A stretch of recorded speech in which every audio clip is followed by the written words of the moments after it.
Gujarat news પોરબંદરની વધુ એક ખબરની અસર સામે આવી છે, જેમાં થોડા દિવસો પૂર્વે પોરબંદરની સરકારી લેડી હોસ્પિટલમાં એક મશીનમાં ટેકનિકલ ખામી સર્જાતા મશીન બંધ થઈ ગયું હતું।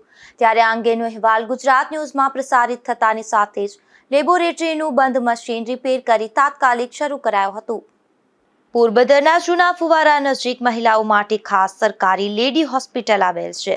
આ હોસ્પિટલમાં આવતા મહિલા દર્દીઓ માટે લેબોરેટરી પણ ઉપલબ્ધ છે, પરંતુ છેલ્લા કેટલાક દિવસોથી આ લેબોરેટરી CBC, HB, પ્લેટલેટ અને DC સહિતના ટેસ્ટ માટેનું મશીનમાં ટેકનિકલ ખામી સર્જાતા બંધ પડી ગયું હતું, જેને લઈને આ તમામ ટેસ્ટ માટે સેમ્પલ ભાવસીજી હોસ્પિટલની લેબમાં મોકલવાની ફરજ પડે છે। ત્યારે આ મશીન તાત્કાલિક રિપેર કરવા બાબુભાઈ પાંડાવદરા દ્વારા માંગ કરવામાં આવી હતી।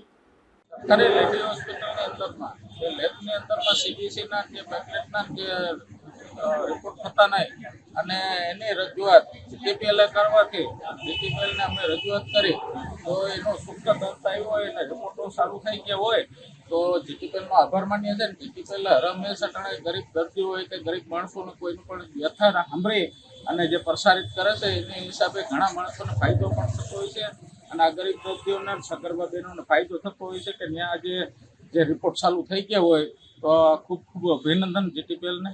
સરકારી લેડી હોસ્પિટલની આ સમસ્યા અંગે ગુજરાત ન્યૂઝ પોરબંદરમાં અહેવાલ પ્રસારિત થયા બાદ સમસ્યાનું નિરાકરણ થતા સામાજિક આગેવાન દ્વારા ગુજરાત ન્યૂઝ પોરબંદર પરિવારનો આભાર વ્યક્ત કર્યો હતો। અશોક થાનકી, ગુજરાત ન્યૂઝ પોરબંદર।